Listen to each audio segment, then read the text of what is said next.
I'm Gina with Nam News, and this week we are talking all about asparagus. It is asparagus season here in Michigan, and I want to show you some great asparagus recipes, some tips, and some tricks.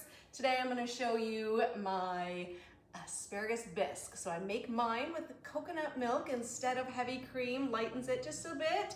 And I also like to pair this with a nice asparagus bruschetta. So basically your nice French baguette, some tomatoes, some burrata, a little bit of pesto, and our great asparagus spears, a little balsamic. So let's get started. I like to take a nice heavy pan, and we're gonna add just a little bit of oil, and we're gonna go just a couple tablespoons of that. We're gonna go over just medium heat, okay? We don't want anything to burn. We're gonna start out with a cup of chopped onions. We're just gonna sweat those onions, let's say 4 to 5 minutes. So I like to take our asparagus, and I'm gonna show you here with our asparagus. So as I cut it, for this recipe, I'm gonna save the tips because we're gonna use the tips in the bruschetta. So I just go ahead and cut that tip off on a diagonal, and what I do with that is I throw it into a mason jar. I'll show you what I'm gonna do with that in just a minute. But then we're just gonna go ahead and we're just gonna chop up our asparagus, and that is what we're using in the asparagus in the soup. All of the onions are sweating and you get them nice and translucent, and then that's when we add our asparagus. So while we wait for that, we're gonna add just a little bit. So our onions are in there, our asparagus is in there, and then just a couple cloves of garlic. I've just minced that garlic. This is smelling so good. Asparagus, garlic, you can't go wrong, right? So let me show you a little bit while we're letting that go, what we're looking for with asparagus. So when we're looking at asparagus, the tips are very important. We want them to be closed tips all the way up, very, very tightly closed. If they start getting brucks on them, they start to sprout out a little bit, we know that they're still good, but we know that they're starting to get a little bit, aged a little bit. So find them cold, keep them cold. You want them sturdy, and you really need a tip that's nice and closed. All right, so in here you can see all of the tips that I've cut off. All the remaining stalks are cut and put into the soup, but we take those tips, and with those tips, what we're gonna do is we're just gonna add a little bit of water just to cover them. Now this goes into the microwave 2 minutes. So we're gonna start our bruschetta, and I've taken French bread, and all I've done is just sliced it just like this. And what we're gonna do is we're gonna add just a little bit of some oil. You could go with olive oil or you could go with avocado oil, but I'm just gonna put that over this slices. Now you could throw this on a grill if you wanted. If you're in your kitchen and you want to throw this in the oven, that's great as well. Anywhere between, say, 375 and 400 is perfect for this. And all we're going to do is just add just a little bit of some salt over this. And I'm going to throw it in about 8 minutes. So you just want it nice and toasted, but you don't want it burnt and you don't want it soggy. So we really want to get just that perfect little crisp on this bread. All right, so you can see here we have all of this asparagus. Now we're gonna add some of our great ingredients. So I love a great feta, and so I use a couple ounces of feta, and that's going in. And we're just gonna go ahead and just melt that cheese. Oh my gosh. And because we're using feta and we're going to use some Parmesan, we don't need too much salt in here because those are already salty. We will add a little bit, but not tons. Once that feta is in there, we're going to go ahead with this cream. I'm going to use coconut milk. It gives a nice creamy feel to it. You could use heavy cream or half and half, up to you. And if you did want to keep this dairy-free, you could use the coconut milk, and you could omit the feta and the Parmesan and maybe add some nutritional yeast flakes if you wanted. That adds a nice Parmesan flavor, but I'm not making this vegan. I'm just lightening it up a little bit with this coconut milk. So in. So I do 2 cups of chicken broth or chicken stock. I go through a lot of chicken broth or chicken stock, so a lot of times I'll just do water and then I'll add some soup base or some chicken bouillon, which I love to do. If you really want to add extra chicken flavor, which I love, I did 2 cups of chicken stock, but I'm also gonna do a little dollop, just like this, of a chicken base. And then you could get chicken base for soup, and it just really intensifies that flavor. I'd add some seasoning, and I'm also gonna bump that up to about medium-high heat. I do a tablespoon of seasoning, so you can choose what you want. I like a little salt, a little pepper, a little granulated garlic. So about a tablespoon, and I have that all in one seasoning. It's called my seaside seasoning, and it's just salt, pepper, and garlic. If you want to add a little thyme or oregano, you could do that. That would be great in here as well.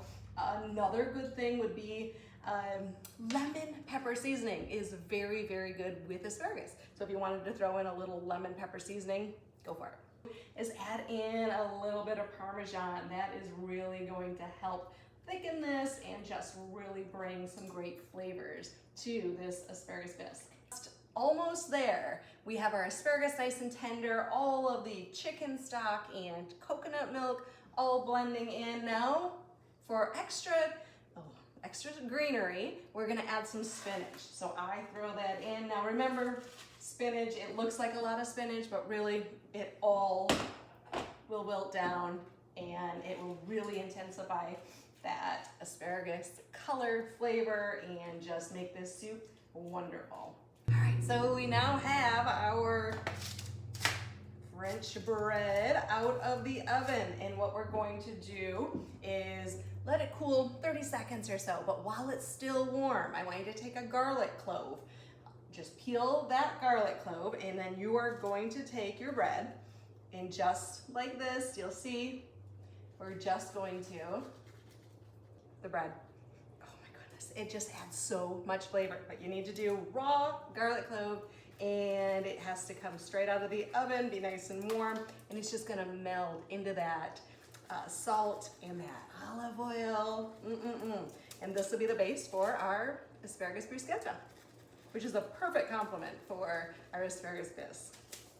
Okay, so now let's go ahead and we're gonna add some Roma tomatoes. All I've done is just chop those up, and then we're taking the asparagus. Remember the asparagus that we threw in the microwave, those tips? We're gonna throw that in. A little bit of some fresh garlic, a little bit of white balsamic vinegar.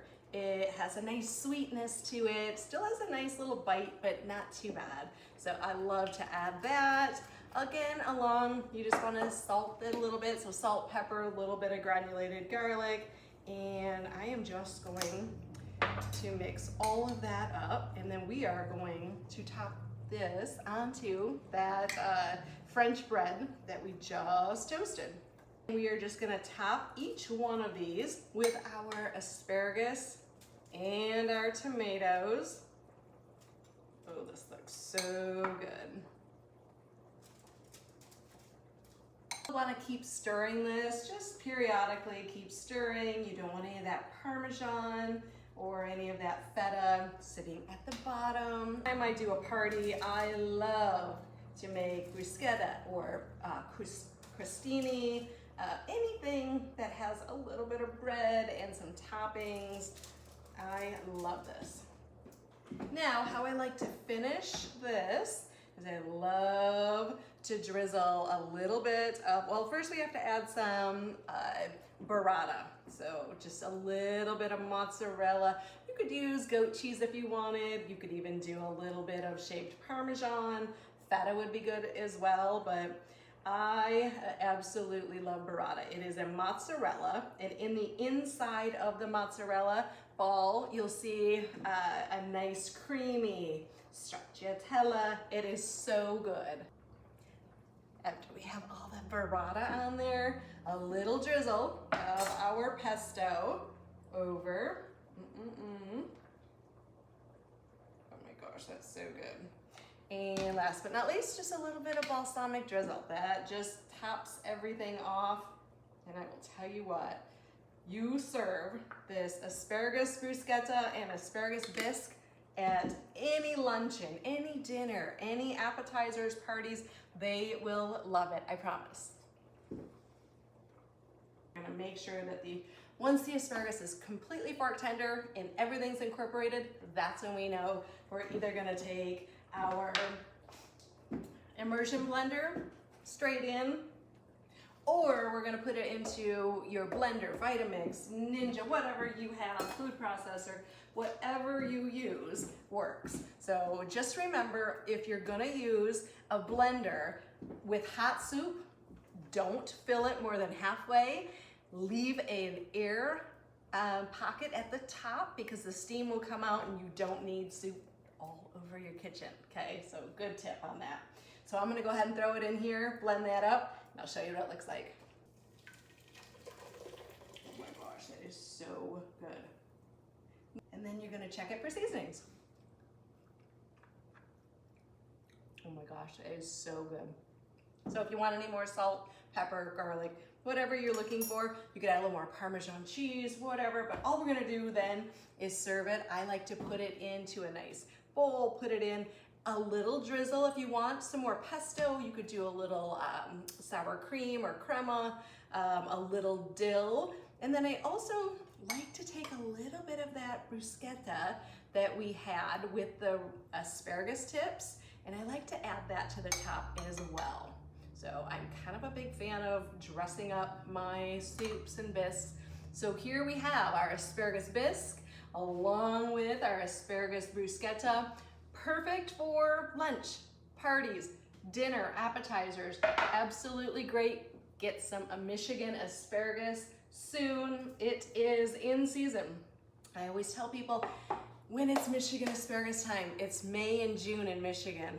Make sure you're looking for the bands. So as you go, anywhere you go, you're gonna look for your asparagus. They're usually banded and it'll say, made in Michigan, harvested, grown in Michigan. And that's what you're looking for is Michigan, especially in May and June. The rest of the year, we have to get asparagus other places, but in May and June, it is fresh, it is local, and you need to make sure that you're buying local. And storing, when you're going to the store, like I said, you're looking for those closed tips. You're looking for it very cold. And when you get it home, take it out of whatever it's in, and you're gonna put it in a jar. Stand it straight up. You're gonna put a little bit of water into the bottom, and then you're gonna, if you're not gonna use it right away, I take a little bit of a paper bag and I put that over. That's just gonna protect those nice, delicate tips. It's amazing, but just change that water out. The water starts to evaporate, add a little bit more water. When you're ready to use it, take it out, cut just that little bit off the bottom that's been soaking in water, and you've got fresh asparagus for 2 weeks. So it's absolutely amazing. Make sure you keep it cold, keep it upright. Once you take care of it well, it will last several weeks. So happy asparagus season. I hope you guys enjoy this recipe. Again, I'm Gina with Nom News, and for Michigan Asparagus, thanks for watching.